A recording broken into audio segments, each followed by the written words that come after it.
over our surrounding. And we also had an experimental observation for sublimation.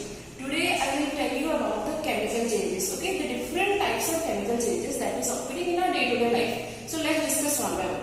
The first chemical changes here we are discussing is cooking. Okay, cooking is a process where the raw vegetables that will convert into a cooked vegetable. Okay, so here see a very important tendency or very important characteristics for chemical change is a new substance will formed. Okay, this is a very distinguishing feature between a physical change and a chemical change. In a physical change, there will be no new substance formed, isn't it? But in chemical change, a new substance will be formed. Okay, so here let's talk about the cooking first. So as here I have written, cooking is desirable, irreversible and endothermic. Of course, cooking is desirable because we are cooking to overcome our hunger. Okay, that's why it is desirable. Irreversible, after the food is cooked or once the raw vegetable is cooked, we cannot reverse it back into a raw vegetable, or else just the example that I have given while teaching you chemical changes in the first period. But after making omelette, we cannot change the omelette into the original egg again. Okay, so this is irreversible and this is endothermic. Of course, when we are applying heat, then only we can prepare food. Okay, so that's why it is absorbing heat, neither it is releasing heat. That's why it is endothermic. Understood? So cooking is a process which is desirable, of course, which is irreversible and which is again endothermic, means it will gain heat. Okay, we can take example of any cooked food. Okay, you can take example of omelette, you can take example of any of the cooked food. Okay, once we will complete cooking, we cannot reverse it back into its original form. Okay, that's why cooking is a chemical change. Next, digestion. You know this term very, you all are very familiar with this term because in class 6 already we have discussed about digestion, respiration and all.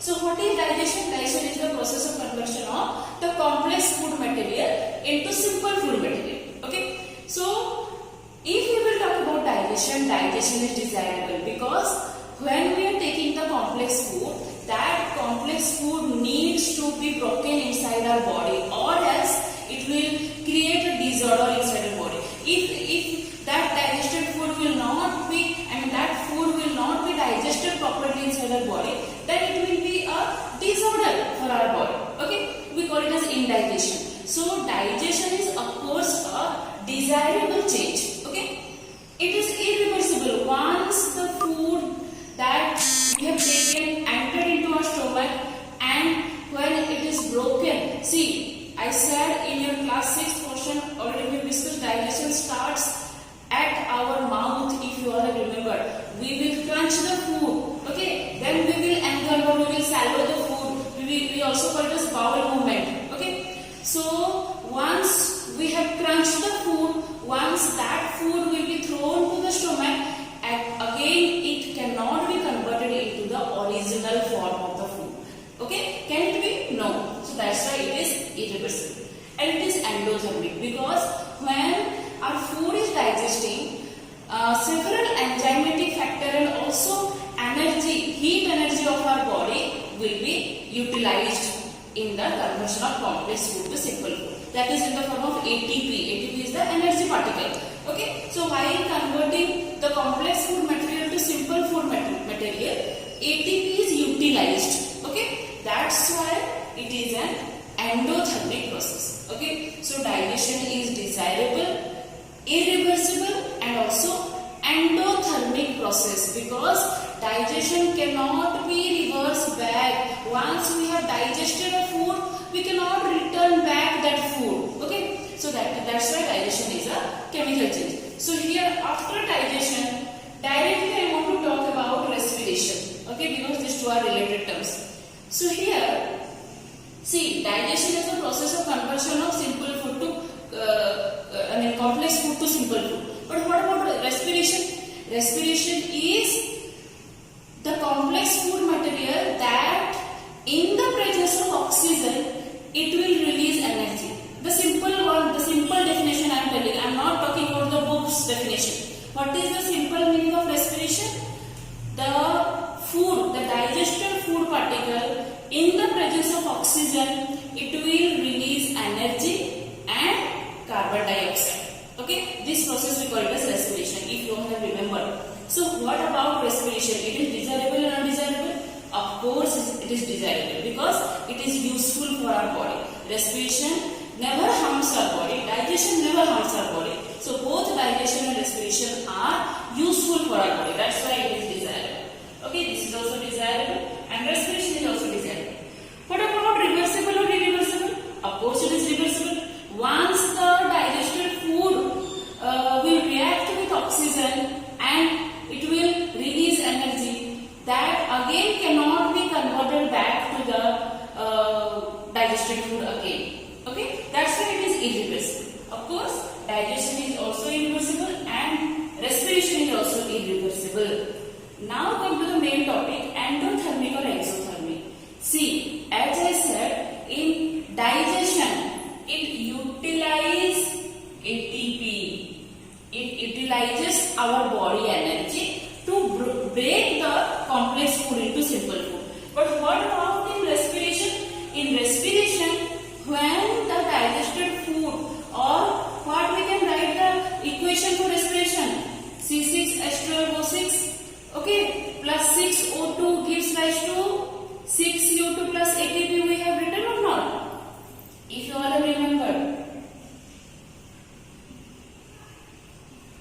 In the presence of oxygen, this is the glucose. Glucose means the digested food here I am talking about. In the presence of oxygen, it will release carbon dioxide plus ATP, that is the energy particle. Okay, so here that's why we can call respiration as exothermic, because it is releasing energy, okay, in the form of heat. Okay, it is releasing energy, whereas in digestion it is gaining energy to convert into the simple food particle. Understood? This is what I want to tell you, or I want to explain you that digestion and respiration is different from each other in the form of releasing or absorbing heat. Rest two are same. It is also desirable, it is also desirable. It is also irreversible, it is also an irreversible process. But digestion is endothermic and respiration is exothermic in nature. Okay. Now let's talk about burning. What is burning? Burning means, we can also call it as combustion. In a pure chemical term, burning can also be said as combustion. Okay. So we can take a simple example of burning of candle. This topic is also it was also there in class 6.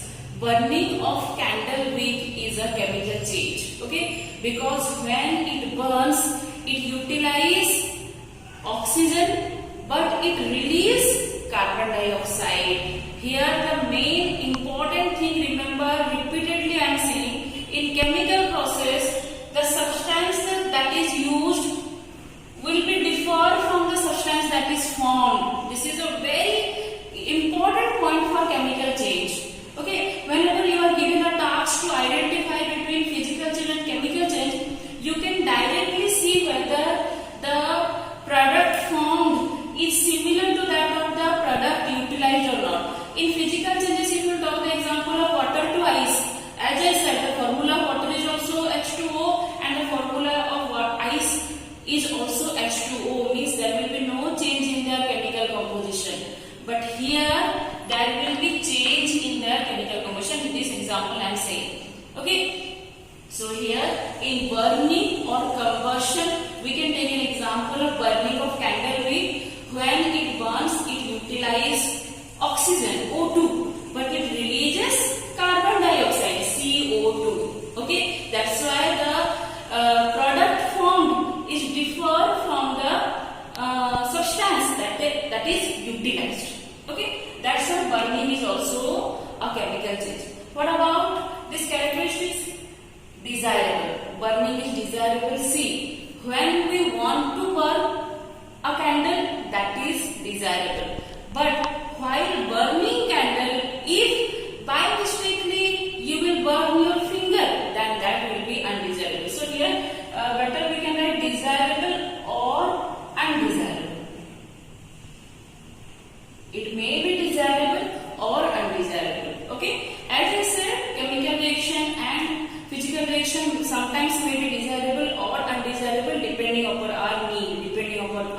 want. Okay.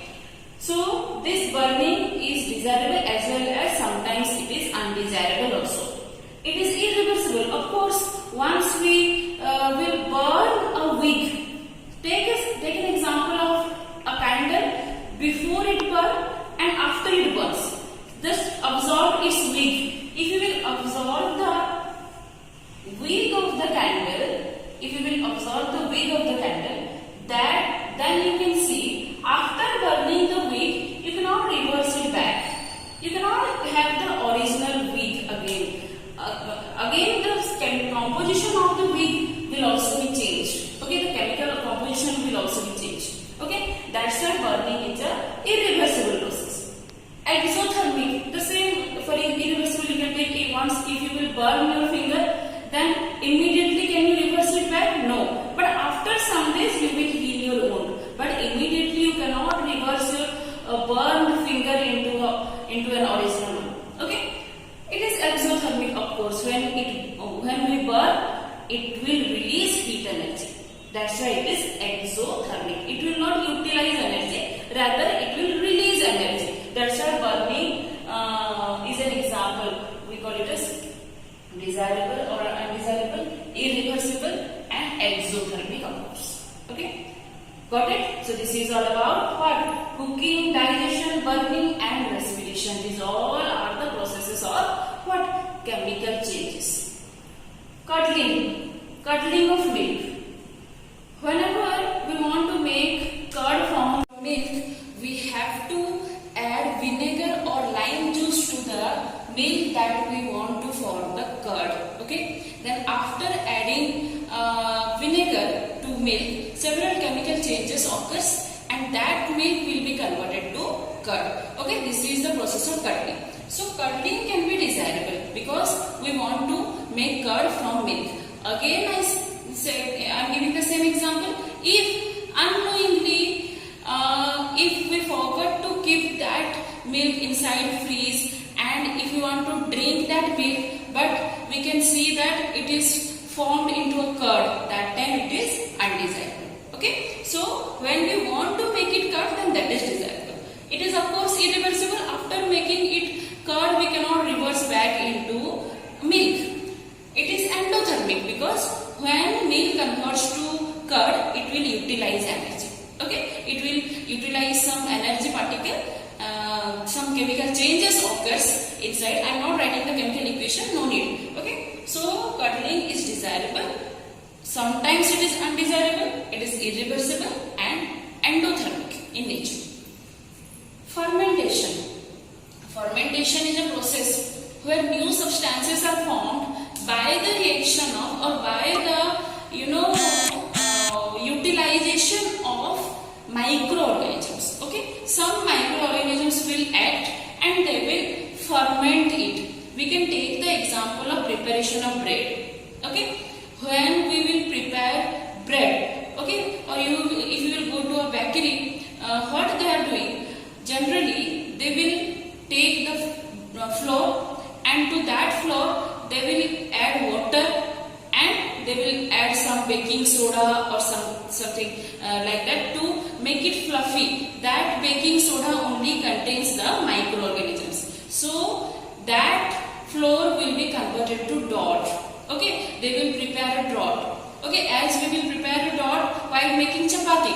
Okay, while before making chapati, we will take the wheat flour and then we will make the dough of it. The same they are making. We can take the example of wheat flour also, but not in fermentation. In cooking we can take. So in fermentation, we can take the very simple example of preparation of bread. So they are preparing the dough and by the action of microorganism which is present in the baking soda, it will make the dough fluffy.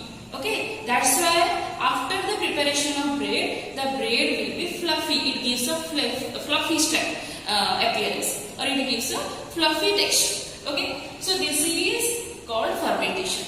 So fermentation is desirable because we want to bake. We want to bake the bread. We want to ferment. That is desirable.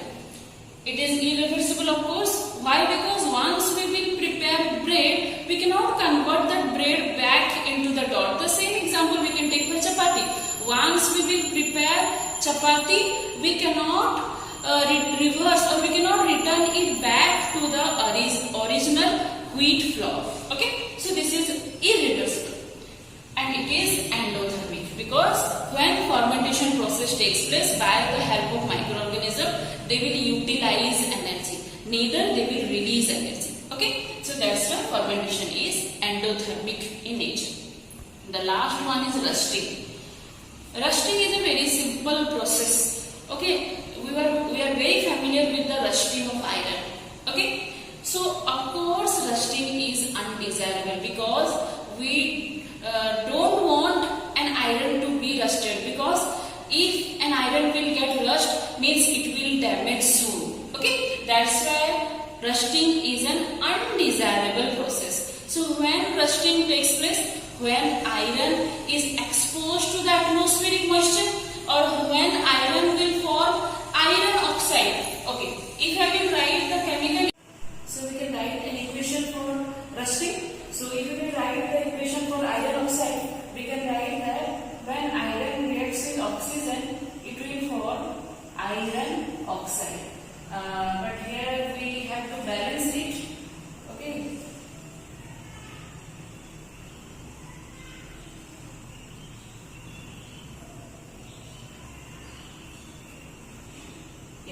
So this is the balanced equation for rusting. So when iron reacts with, don't just get confused for balancing. We will have balancing of equation after in the next chapter. So here the iron, it reacts with oxygen, the atmospheric oxygen, to form iron oxide. Okay. So here you can see the reactant is different. These are the reactant, and the product formed is different. That's why slowly we can say that this is a chemical reaction. Here the reactant is different and the product formed is different from the reactant. So this is about rusting. Of course it is undesirable, irreversible, we cannot reverse it back, and it is exothermic, because while it forms rust, it will release some heat to atmosphere. Okay, that's why rusting is an exothermic process. So this is all about some of the chemical changes that we have talked. And again I am repeating, if we will talk about the general characteristics of chemical change, then remember, always it forms a new substance. That new substance may be vary in size from the original substance. It may vary in taste from the original substance. It may vary in other physical condition, or it may vary in appearance wise also it may vary, but it will vary from the not exactly appearance wise, its chemical composition will be changed. Okay, so here very simply we can take an example of mango. You just imagine the taste of a raw mango and a ripe mango.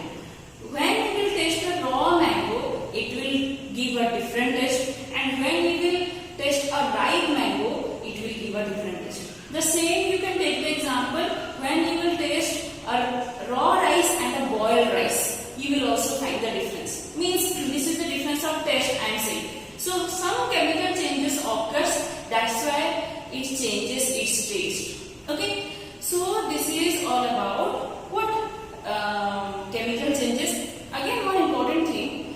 Sometimes chemical and physical changes may occur simultaneously. Means at a time chemical change will also occur, physical change will also. Here we can take an example of burning of candle. It is a very interesting example.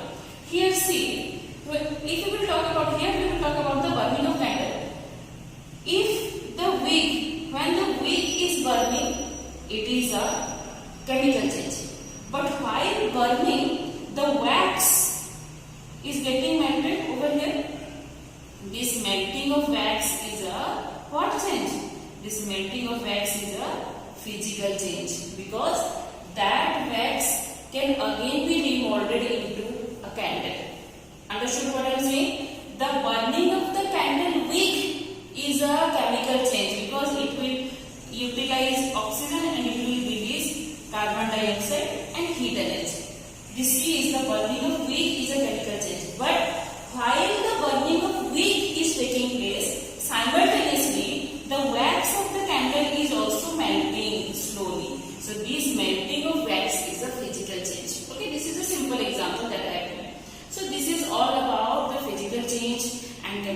friends, with this we have completed our chapter. This is a very simple chapter, but then too very important also, because here again you have to remember about the endothermic or exothermic processes. It is desirable or undesirable, reversible or unreversible, that you can write very easily. But to identify whether it is an endothermic or exothermic process, you need to little think about it. That's why I have explained you in details, so that you can get clear about the idea about physical changes and chemical changes. So this is all about this chapter.